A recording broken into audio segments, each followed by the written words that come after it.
asal-usulnya sekaligus kontroversinya.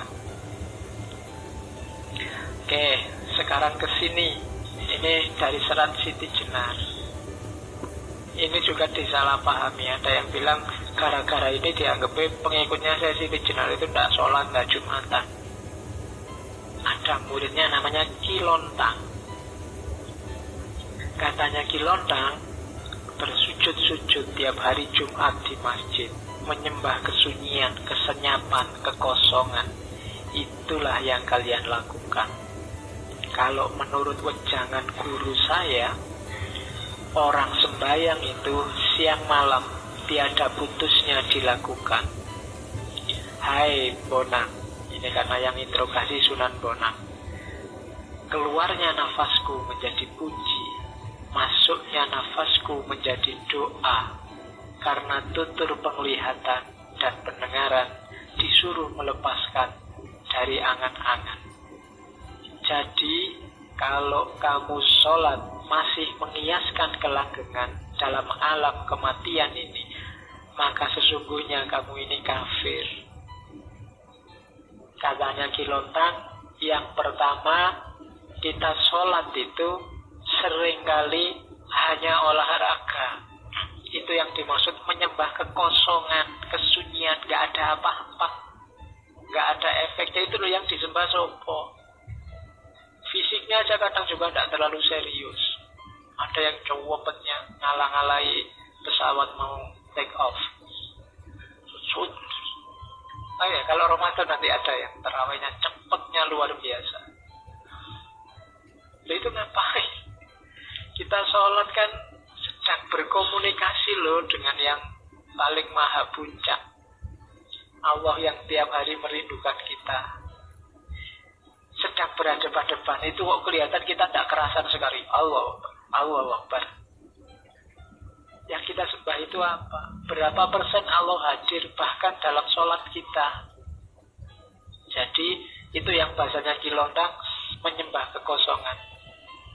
Kalimat lainnya, sholat tanpa memahami hakikatnya seperti menyembah bumbung. Bumbung itu kan bambu itu loh.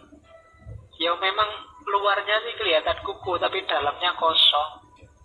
Hatinya kayu, batang kangkung kan juga dalamnya kosong. Kosong melompong, hampa dampa, kolong angin. Bahasanya Kilontang.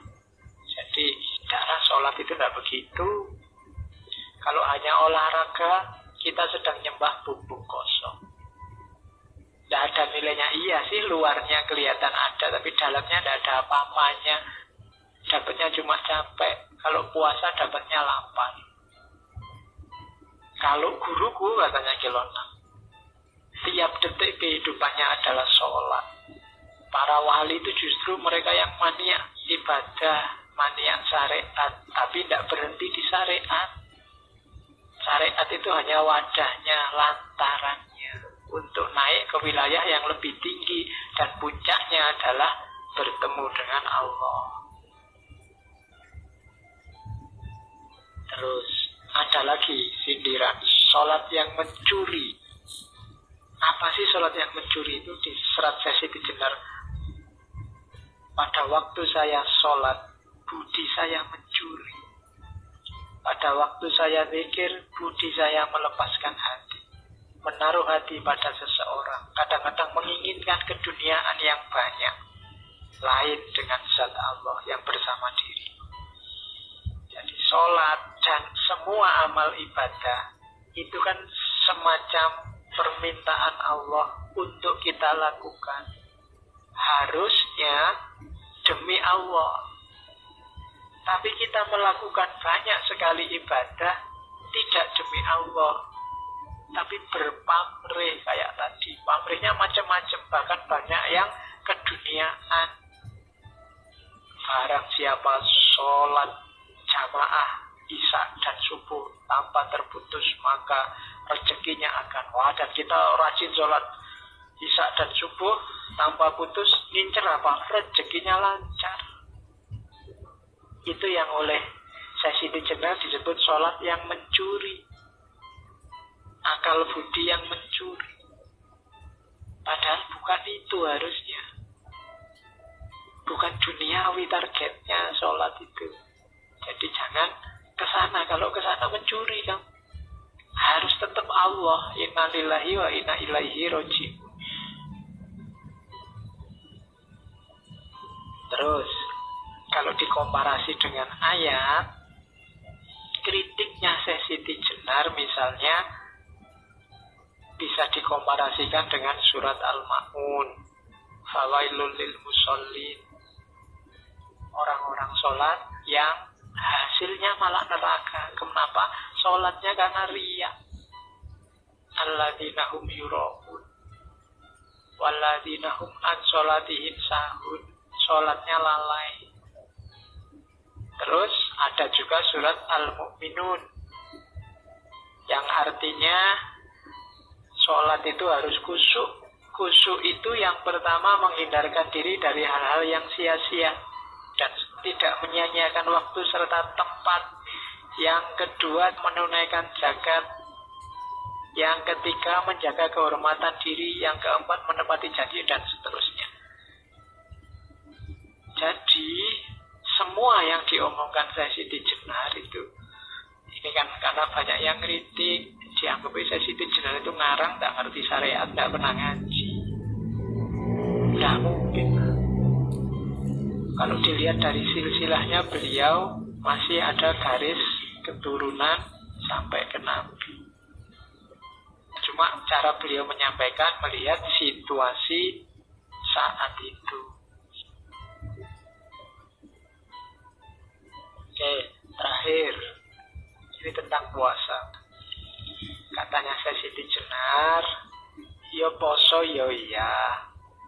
Poso itu hasilnya apa?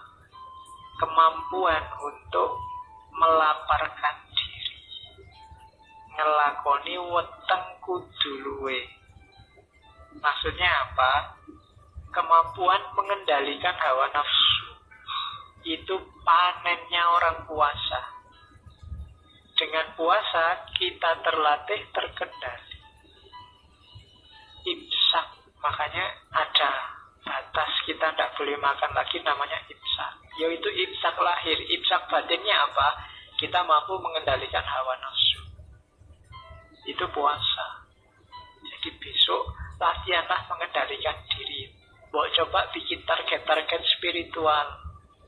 Dan itulah namanya puasa hakiki. Hasilnya puasa hakiki itu jiwa yang bersih. Kalau bahasa tasawufnya yang lain taholli. Ego, hawa nafsu itu hilang semua. Tidak cuma dapat lapar dan haus, dan gak cuma mindah waktu makan. Kadang-kadang puasa pengeluarannya lebih banyak. Karena makannya harus enak, jumlahnya tetap 3. Waktu maghrib sekali, mau tidur sekali, sahur sekali, itu podo wae. Jumlahnya tetap 3 dan nggak enak, harus enak. Jadi pengeluarannya lebih besar. Akhirnya kan nggak jadi puasa, cuma pindah waktu makan.